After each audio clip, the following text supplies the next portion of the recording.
Olá pessoal, tudo bem? Estou aqui de volta no canal aqui com vocês hoje para a gente conversar sobre planejamento financeiro, né?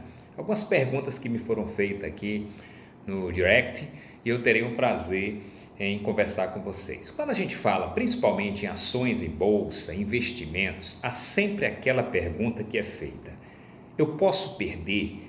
É um investimento de risco? Eu já coloquei para vocês aqui que risco é tudo na vida, desde quando você sai de casa ou você estando em casa. Qualquer circunstância você vai ter que decidir. Só que esses riscos eles podem ser melhor calculados. Para isso, quando a gente fala em investimento, a gente fala em controle de risco. E esse controle de risco é fundamental. Eu tenho um livro que eu gostaria que vocês pudessem ler, que é o mais importante para o investidor. É do nosso querido Howard Marks, né? Uma lenda viva do mercado financeiro. E uma coisa que eu acho muito interessante neste livro é como ele trata dos ciclos, né, do mercado financeiro e como ele trata o controle de risco. Nós somos a todo momento bombardeados por YouTube falando sobre enriquecimento fácil, sobre ações que vão bombar, sobre Bitcoin e diversas outras aplicações financeiras. Quando a gente fala em ações, a primeira coisa que deve vir à nossa cabeça é que se trata de renda variável. E por ser uma renda variável, sofre o efeito da volatilidade e da aleatoriedade. E aí eu trago outro mestre, que é o Nassim Taleb, que no livro Iludidos por Acaso vai nos dizer que é imprevisível o mercado futuro. Não há como fazer nenhum prognóstico que seja suficientemente racional para saber o que vai acontecer daqui a 10, 15 anos. Um exemplo clássico foi que em março do ano passado, em uma semana, a Bolsa Brasileira teve 5 circuit break, ou seja, ninguém esperava aquela queda da noite para o dia. No mesmo rompante, pouco tempo depois, a Bolsa voltou e hoje está, ineditamente, acima de 120 mil pontos. Mas durante toda essa trajetória, cada um dos investidores age de maneira diferente. E o que é lamentável é que a maioria, por um critério, como diz Dan Ariely, de aversão à perda, tende a fazer o contrário que deve fazer um bom investidor. Quando o mercado está em euforia, tudo aumentando, aqueles investidores mais ou menos maduros vão lá e compram ações em preço muito alto.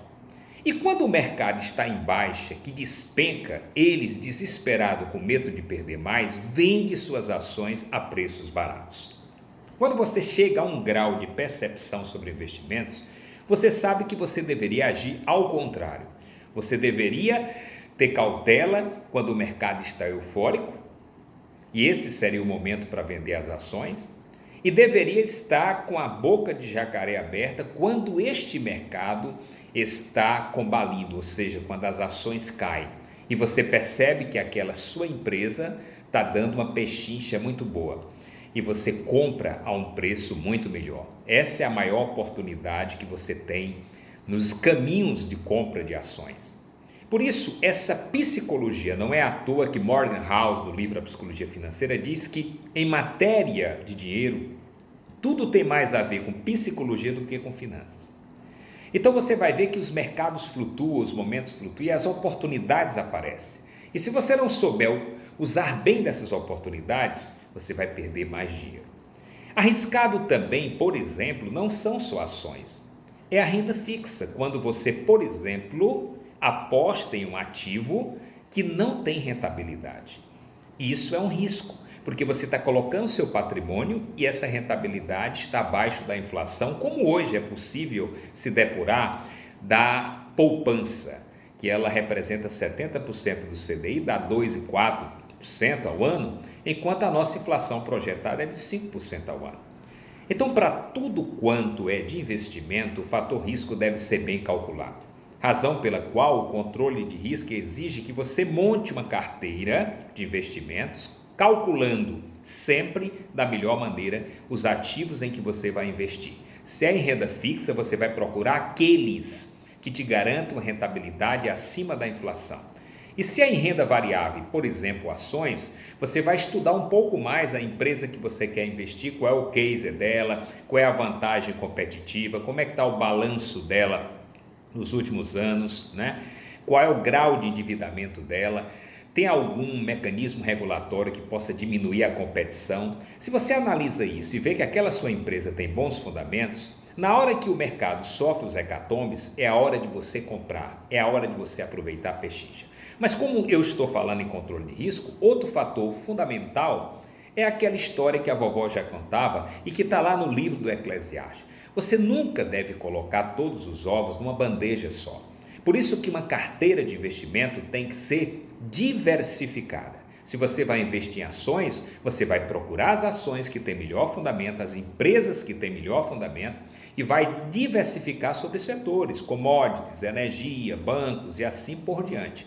Você cria de tal maneira essa diversificação que o seu risco passa a ser muito menor no eventual quebra ou falência de uma dessas empresas.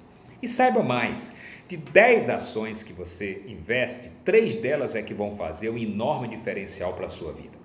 E para finalizar a nossa conversa de hoje, o que eu quero dizer para vocês é que quando a gente monta uma carteira previdenciária, uma carteira de investimento, a gente sempre pensa no futuro.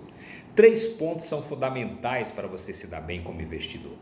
Fazer aportes mensais sempre, a cada mês, pagar a si mesmo, ou seja, pegar aquele dinheiro da sua renda, tirar ali de 15% a 20% para os seus investimentos, os aportes mensais. Escolher os bons ativos de renda fixa e de renda variável. E terceiro, esperar a ação do tempo. Não há magia. Só o tempo faz com que os juros compostos trabalhem a nosso favor. Só o tempo faz que as empresas que a gente investe cresçam e possa gerar os lucros que a gente quer. Então, saiba sempre, paciência, equilíbrio e controle de risco. Espero ter ajudado a vocês um pouco mais.